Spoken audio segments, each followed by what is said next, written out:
I am Vivienne, Angel of Democracy.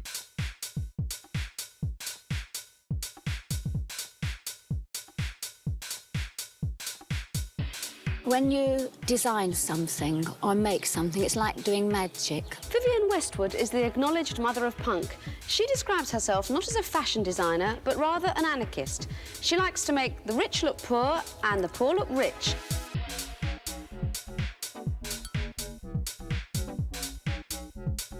What you have to remember is that it's the very original ideas, the way she works fabric, the things she does each time which nobody's done before, that eventually ricochet down to even the high street.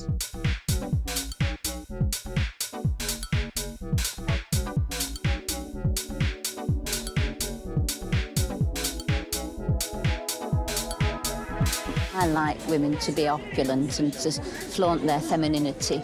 And I think it's natural to the human race to have very high heels, for example, and to change their bodies.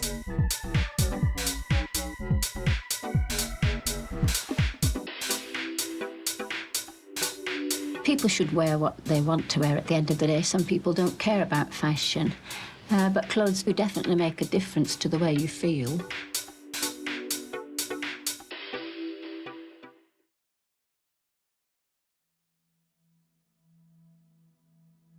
Vivienne Isabel Swire was born on the 8th of April 1941. Her father worked as a cobbler and her mother worked at a nearby cotton mill. The eldest of 3 children, Vivienne grew up learning the Calvinist doctrine. Oh, an ideal childhood, a mother who just adored me, living in the countryside. This was in Derbyshire? Yeah, the boundaries keep changing. It was in Cheshire at the time, 12 miles from Manchester, but at the bottom of the Pennines, the most fantastic countryside. When she was 17, her family moved to Harlow, a town in the northwestern suburbs of London. She briefly attended Harrow Art College, where she studied fashion and silversmithing, but left after 1 term, as she mistakenly thought a working-class girl like me couldn't possibly make a living in the art world. After seeing an advertisement for typewriting courses, she settled on becoming a secretary. She started working at a local factory to save money for these courses. However, she changed her mind and started studying to become a school teacher. Vivienne never let go of her passion for design. She'd come home at night and work on jewellery. On the weekends, she'd head to Portobello Road Market to sell her creations. This didn't mark the start of her career in fashion. She didn't make much money from her designs. However, it was her way of keeping her dream alive.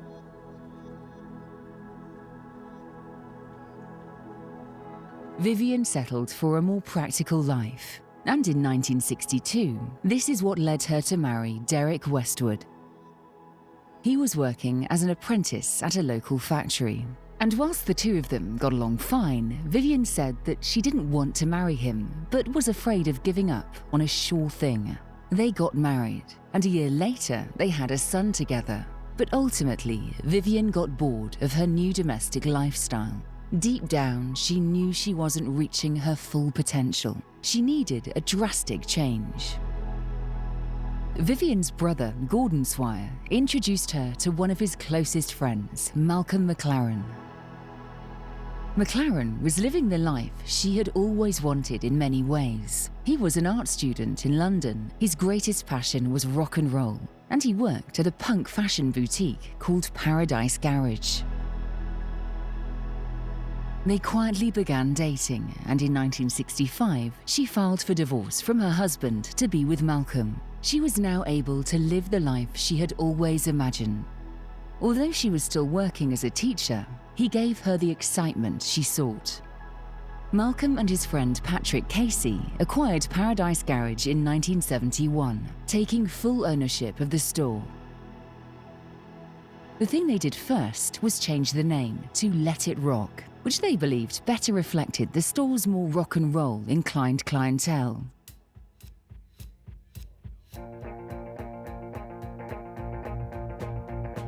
The Teddy Boy subculture members were to be the store's only customers according to their plans. Teddy Boy subculture describes the British youth from this period who were deeply immersed in rock and roll. They shared a love of music, a collective spirit of rebelliousness, and a distinct way of dressing that included draped jackets, leather, and clunky shoes. Malcolm McLaren wanted his fashion to be at the forefront of the Teddy Boys style. Vivienne designed most of the clothes in the store. It was her first real foray into the fashion and design world. She primarily designed graphic t-shirts, but what distinguished hers was how provocative they were. Each piece had an underlying social or political message. She bleached her hair, wore the clothes she was making, and changed her entire style. It's a question of how you feel. The point is to change yourself. And if but why? Why does one have to change? Because then you'll feel great. She had previously worried that pursuing a career in the arts wouldn't be dependable, but she had now realised that she would never honestly know unless she tried. She soon turned into a full-time designer. She moved into more than just t-shirts once she settled into her new role, designing shoes, dresses, punk-inspired jackets. She found that as she grew, she faced more challenges regarding the shop's identity. The Teddy Boy subculture is what initially made the business popular. Vivienne anticipated this would pass quickly, and she disagreed with some of the subculture's philosophies. Vivienne supported rebellion if it was for a good cause, but the Teddy Boys had come to support rebellion for the sake of rebellion. To reinvent themselves, Vivienne and Malcolm reinvented their store to Too Fast to Live, Too Young to Die in 1973. They decided to rebrand the store again in 1974, this time to Sex. After realizing it was a bit of a mouthful, the name change was an intelligent marketing move. Easy to remember, short, and at the same time far more provocative than names prior. For the Teddy Boy community, Vivienne's new direction was too edgy and extreme. Because of this, she was able to create a new following, which consisted of grunge rock fans.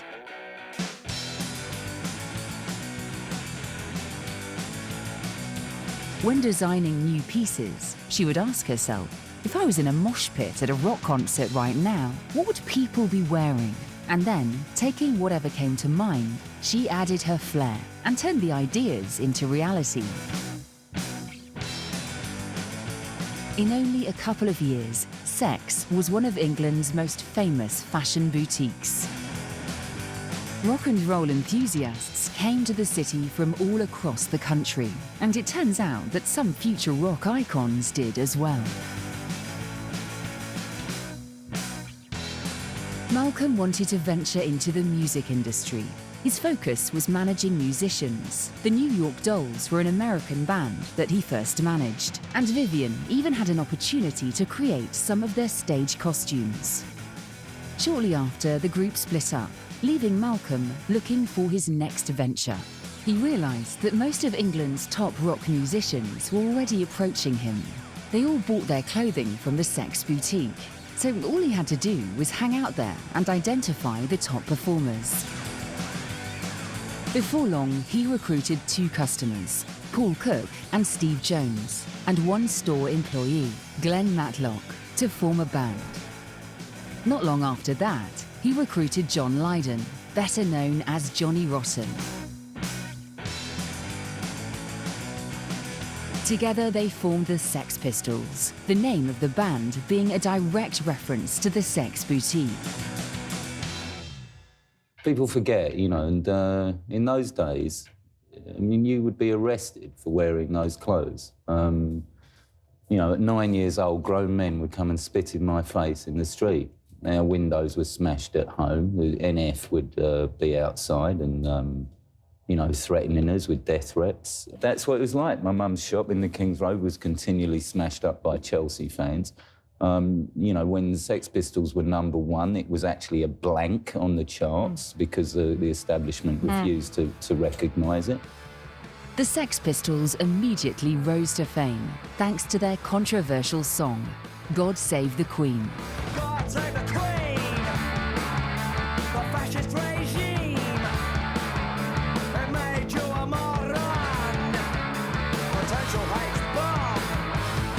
They came to represent what a punk rock band should be. They had a message, made excellent music, were rebellious, and most importantly for this story, they dressed the part. She created all of the Sex Pistols' attire, just like she had done for the New York Dolls. They gained popularity, and so did Vivienne's designs. It depends what you mean by hype. If it means really pushing things down people's throats by every kind of fiendish manner possible, then maybe there's a certain element of truth in that. But at the end of the day, you can't fool people. People either enjoy it by the act of discovering it for themselves, you know? And that can often happen through music or through a shop window or through being in a club and noticing someone who dances very well in a certain type of attire, and they begin to realise that that person appears to them the epitome of doing something they want to do or looking like somebody they want to look like. However, the Sex Pistols' stratospheric rise was cut short. The members were soon at odds with one another due to drug use and ego clashes. Malcolm found managing them to be a nightmare, and he completely stopped communicating with Johnny Rotten. The band disbanded after their tour was through. Sid Vicious overdosed and died just 1 year after their breakup. Well, all I can say is that we really tried. Everybody tried to talk to him, Steve and Paul. And Malcolm even went to the extent of physically kidnapping Nancy at one time, knowing that she was an extremely bad influence on him in that direction. And certainly really tried everything he could do to talk to him. And you would get through to him, and then the next day you'd be back to square one again. Vivienne helped shape the aesthetic of the entire punk rock movement. It may have been the end for this band, but Vivienne's story was only just getting started.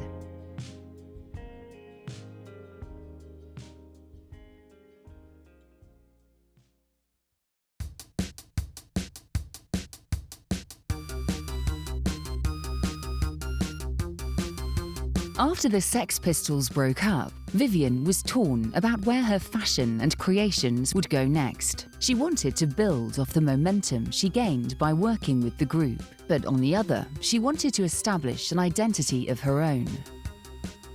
There was not a Vivienne Westwood label. She was making pieces as she pleased, selling them in the store or giving them to the Sex Pistols. In 1980, she began her rebranding effort. She renamed the boutique, making the 5th change in 10 years. Vivienne decided on the name World's End. With a new name came a new look. The look evolved into one of fashion's most recognizable storefronts. The World's End clock, with 13 hours on it, inspires a fantasy that is perfectly conducive to Vivienne as a designer. In 1981, Vivienne and Malcolm made their debut at London Fashion Week. The collection was called Pirates. Their designs were at the forefront of fashion's early 1980s neo-romantic movement. If she had presented a collection of dark, tight-fitting clothes, it would have left her further pigeonholed in the world of punk rock fashion. This movement led to a wave of nostalgia, featuring colourful masquerades of highwaymen, pirates, and other characters. Some people wore the pirate outfit, while many took elements from the collection and freely mixed them with other clothes. The tunic, with its powerful, meandering print, and the full-down stockings were particularly popular. She had a deep affinity for the craft of costume design, because most of her work up to this point had been creating things for people to perform in. This gave her confidence to choose a theme for the collection, and it worked. It was completely different to what other designers were creating at the time. It wasn't just a spectacle, the fashion choices were strong, and certain pieces, like the pirate boots, instantly became fan favourites. This was the collection that pushed Vivienne into the fashion industry spotlight. What I do is very good, and I know that I've put 100% everything I can into it.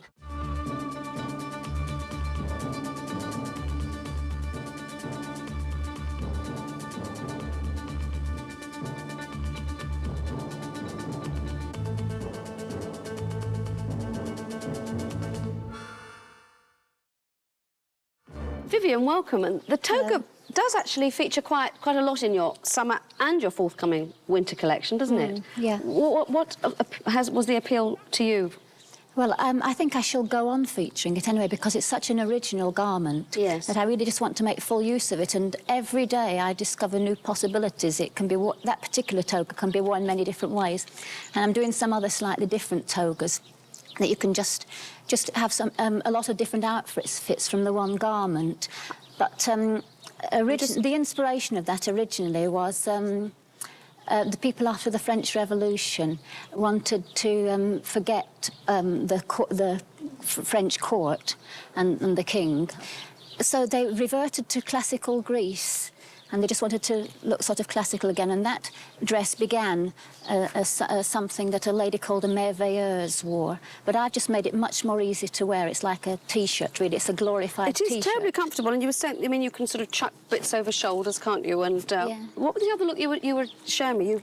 You sort of climb out of bits of it and throw other bits of it around. Is that right? Have I done that correctly? Yeah, you can put it around your head. You can do a lot of things with it.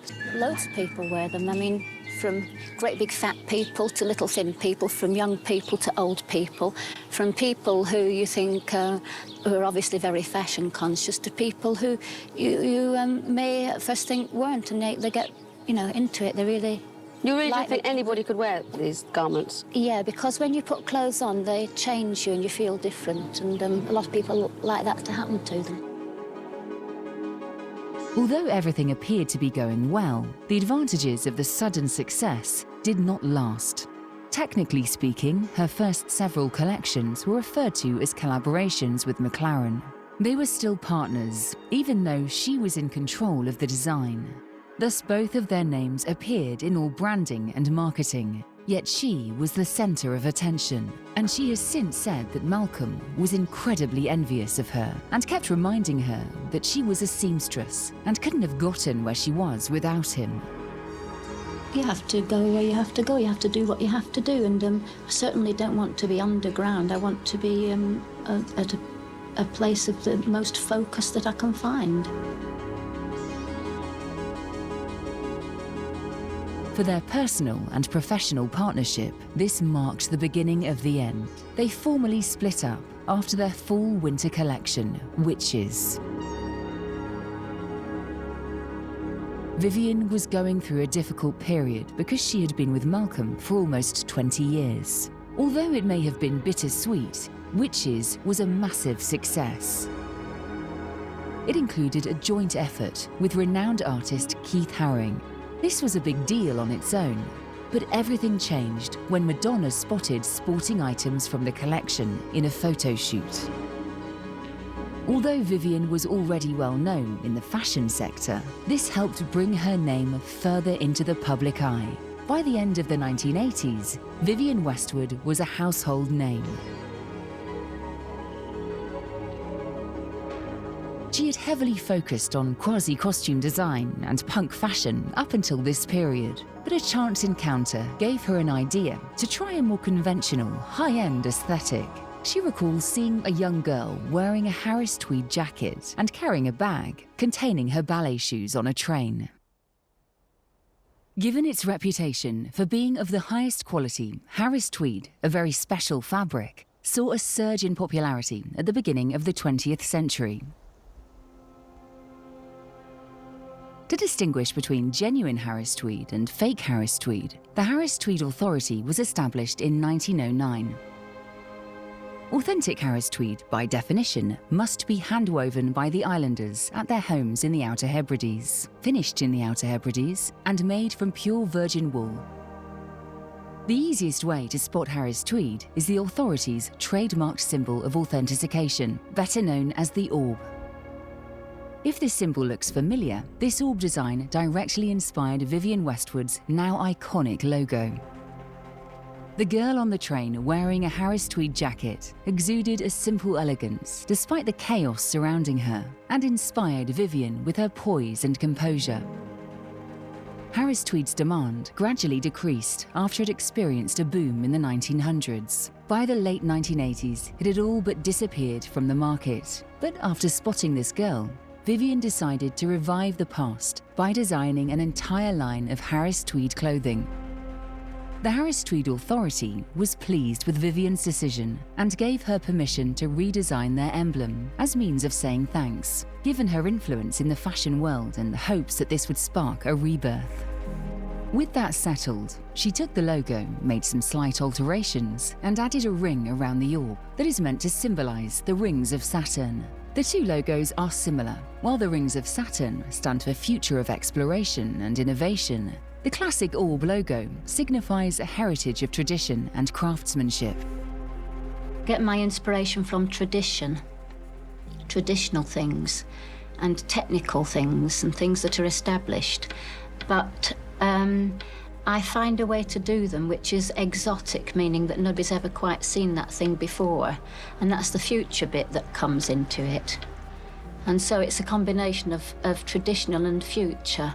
I can give you an example of exactly how that works. I wanted, when I did my crinoline collection, the little crinny collection, and it was really new, I actually wanted to make it very, very childish, and I wanted to put a sort of Walt Disney feeling into it.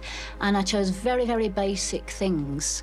I chose very basic prints, like a polka dot, but I made that polka dot giant size. So that's something nobody'd ever quite seen before, a spot that size. And so by taking that future sort of idea, you make something that actually ends up in a little time and space of its own, and therefore it looks modern. I did the opposite with the hat. I made her very small. I mean, that's just one thing you can do, but you don't always, it's not a question always of scale, it's all kinds of other things.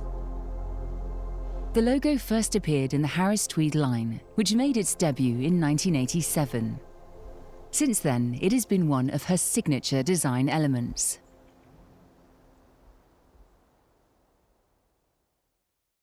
From the very day that one started to put holes in T-shirts, and especially I think this was an important thing. One day I made a T-shirt. A T-shirt is a T-shape like a body, but I put the hole for the head there, so that when you put it on, it didn't touch the body in the proper places. It was asymmetrical. It touched here and it was baggy there, for instance.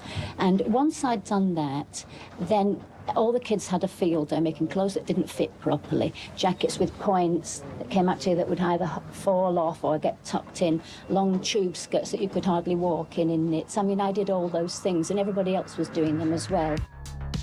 She wasted little time attempting to dominate the fashion industry as the 1990s began. In 1990, she made the official launch of her first male collection in an effort to grow her label.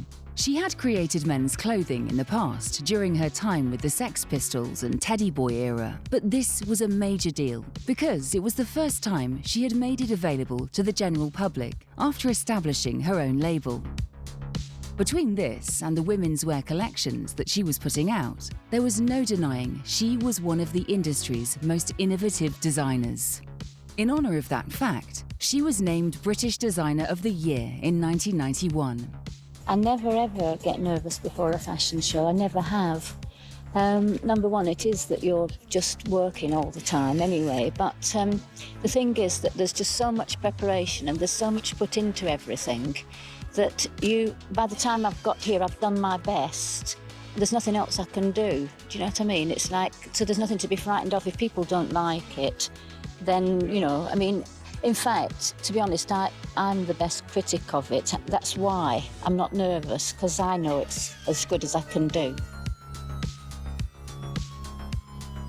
Queen Elizabeth II granted Vivienne the Most Excellent Order of the British Empire a year later, in 1992. This prestigious honour is only given to people who significantly contribute to British society. People are very impressed by it. All the people who work with me are very pleased because they feel that they share in it. Vivienne accepted the honour, but never being one for formalities, she went commando to the ceremony at Buckingham Palace. The only reason that we know this is that it was captured by the paparazzi. You know, once I got an OBE and I didn't have any knickers, and the Queen loved it, for example. What, did you tell her, or did you bend over and show her something? No, somebody who worked with her said it was one of their best, investitures of giving people medals. They loved it. In 2006, the Queen gave Vivienne an even higher honour by making her a dame, the female equivalent of being made a knight. It would be equally as exciting in 1993 when she wed Andreas Kronthaler. He wasn't well known and was Vivienne's design assistant when they got married. But as the director of her demi-couture line, he has steadily gained more notoriety over the years. This collection combines ready-to-wear and haute couture and was initially known as the Gold Label, but has now been renamed Andreas Kronthaler for Vivienne Westwood.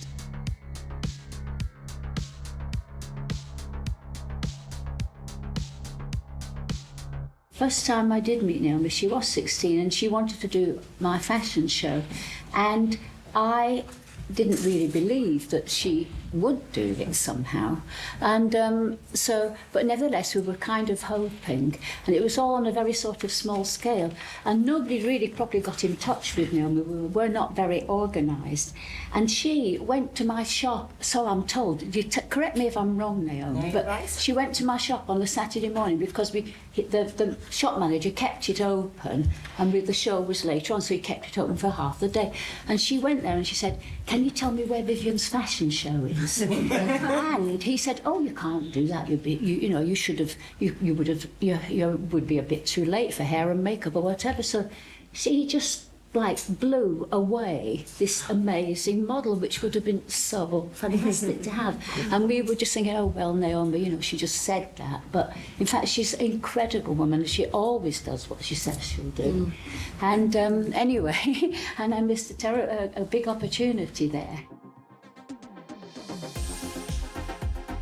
Vivienne's relationship with Naomi Campbell is iconic. By the early 90s, she had no problem getting big-name models to walk in her runway shows. For her fall-winter 1993 show, she cast the legendary Naomi Campbell. It goes without saying that Naomi is one of the most prolific models of all time, and this was at the height of her career. So when she walked the runway that day, all eyes were on her.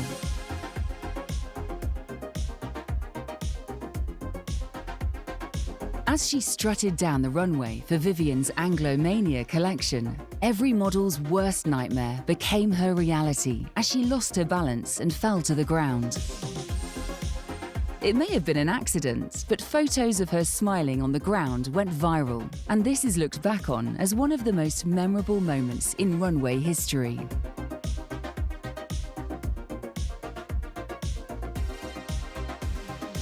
Just 1 year later, Vivienne produced another spectacular runway moment, this time with Kate Moss's assistance. Her career was at its peak at the time. Everyone was shocked when Vivienne sent Kate down the runway while she was dressed as a shirtless Marie Antoinette and licking an ice cream cone. Instead of taking this chance to advertise her clothing, Vivienne chose to utilize it to express her political views.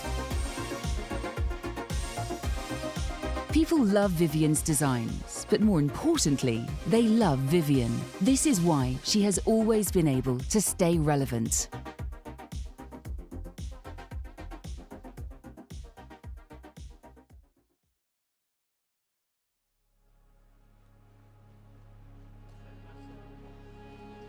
In the early 2000s, Vivienne started speaking out more frequently about political and social issues, thanks to her position in the fashion industry. She has generated significant amounts for numerous charities through her label and has openly allied herself with numerous political groups and figures. In 2007, she made it clear what her opinion was on anti-terror laws. Well, I just think that as a member of the public, I really feel most of the time that there's not very much you can do as one person to change anything, to make the world a better place. But I just think there's one thing that you absolutely have to fight for, and that is justice before the law. That's something that is the responsibility of everybody, because if you don't have that, you can't have democracy, you can't have liberty, you can't have civilization. I mean, this is what we're referring to. That it's not only the 19th century. I mean, these laws were fought for over periods. They were even implicit in Magna Carta, and it's why King Charles got his head chopped off, and it's why people pulled down the Bastille. And it's absolutely important that you can't have civilization without this freedom, this justice before the law. You can't have cults, you can't have anything without it. And apart from which, this T-shirt is really to ask the British people to use their imagination, what it would be like. You saw the little baby grow thing that I have as well. I mean, because that symbolises the future. These laws are going to be, you know, we have to do something about it. As the century progressed, she became more climate conscious and questioned how we could change to make the brand more environmentally friendly. Climate Revolution, Vivienne's activist team and website, launched in 2010. Well, we're joined now by the fashion designer and environmental campaigner Vivienne Westwood, who's passionate about highlighting climate change and how we source our energy. Earlier this month, she drove a tank up to David Cameron's constituency to protest about another controversial energy supply the government is pushing on with fracking. Well, I mean, you've managed to hold up fracking for a bit. Maybe permanently, but I doubt it. The big question is, if you don't have fracking, do you have nuclear? You continue to have the energy source of supply that you've already got from Norway or France or wherever it is. There's no reason to have your own nuclear energy. There's no reason to have your own fossil fuel energy. There would be reason to develop your own green economy, because green renewable energy is getting cheaper and cheaper all the time. But surely the big thing at the moment is we've got to reduce gas, we've got to reduce coal. And nuclear is potentially at least a kind of bridge between here and there. Well, when is this bridge going to happen? I mean, these projects keep getting delayed and delayed. We might as well be building our green energy, which is guaranteed to get cheaper and cheaper, and it should be ready before these things even start. Vivienne, your theme is really, one of the themes of your show this year is the uninhabitable land. I mean, what exactly are your concerns? Oh, well, this is the map. And this is the full picture of the world today, because unless we stop climate change, this is our immediate future. It can happen within a generation. That by the end of this century, there will only be 1 billion people left. You just draw a line here, level with Paris, and the green is habitable, the red is uninhabitable. So it's only a few people can live there. In what state, we don't know, in a state of war, lords, and God knows what. And this is what the politicians are planning for. They talk about climate change, saying they will handle climate change. They have no clue. They're the most ignorant, stupid people in the world. And unfortunately, we live in a world where somehow industrialism and consumerism and we ended up with politicians who are the most ignorant people the world has ever known. And so the public are being constantly misled, but actually by organised lying, because what happens is that they're always fed little bits of information. You know, the ice is melting or whatever. They're never given the full picture. If you give people little bits of information, you're constantly distracting people with bits of information. When I show people this map, they're just confused. They think they're very shocked sometimes, but then they forget about it, because you know, that's what the propaganda is doing. It's just feeding them this non-stop distraction, and they don't know what's going on because they don't have time to form their opinions. They're being bombarded with partial information or rubbish, total lies. Urgency of what I'm talking about is so mind-bogglingly awful that we have to sort it out. That's it. I mean, can't talk about fashion, it's my job, and it gives me an excuse to just say it is a revolution. Before, we've had class war, we've had rich against poor. Do you know what the division is now? It's idiots against eco warriors. That's it.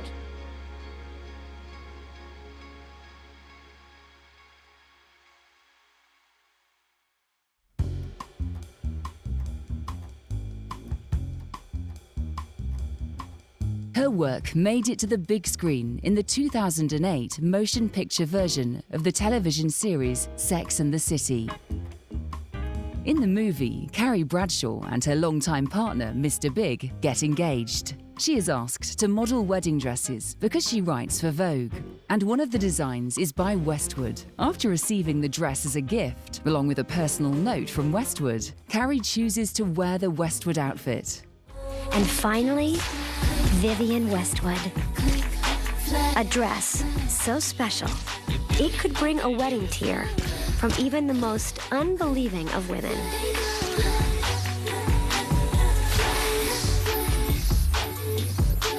And then, the impossible happened. Oh, sorry.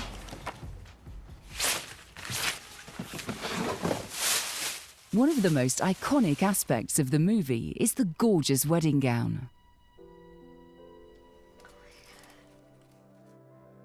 In 2011, she was named Britain's greatest British fashion designer in a poll conducted by Greenall. Over 3,000 people voted, with Westwood scooping 24% of the national vote.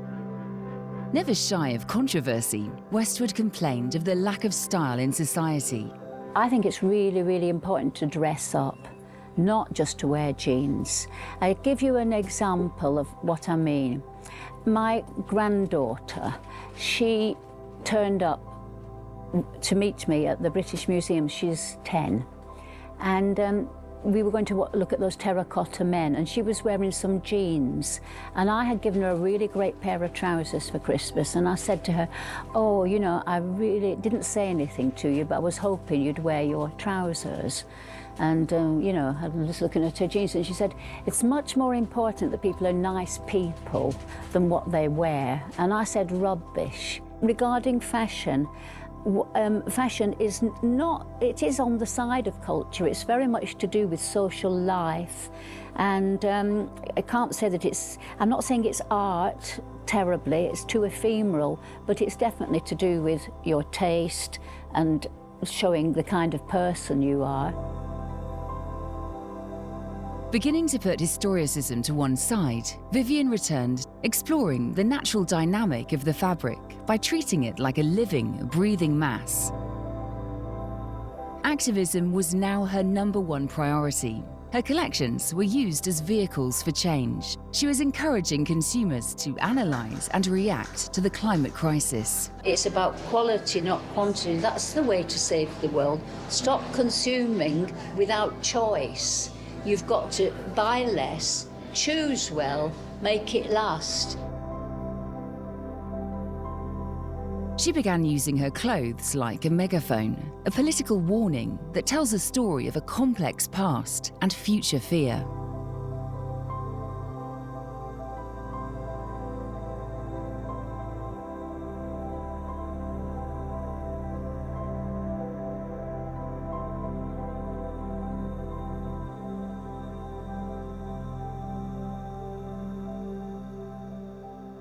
Vivienne Westwood passed away on December the 29th, leaving an incredible mark, not only on the fashion world, but also on culture at large.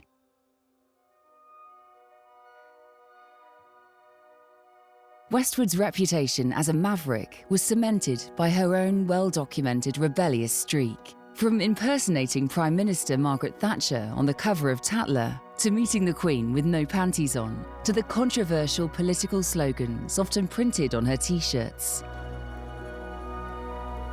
Almost none of the runway trends were reflected in Westwood's designs. Instead, they were influenced by her own particular obsessions. She was always true to herself, but at the same time, she was constantly reinventing who she was.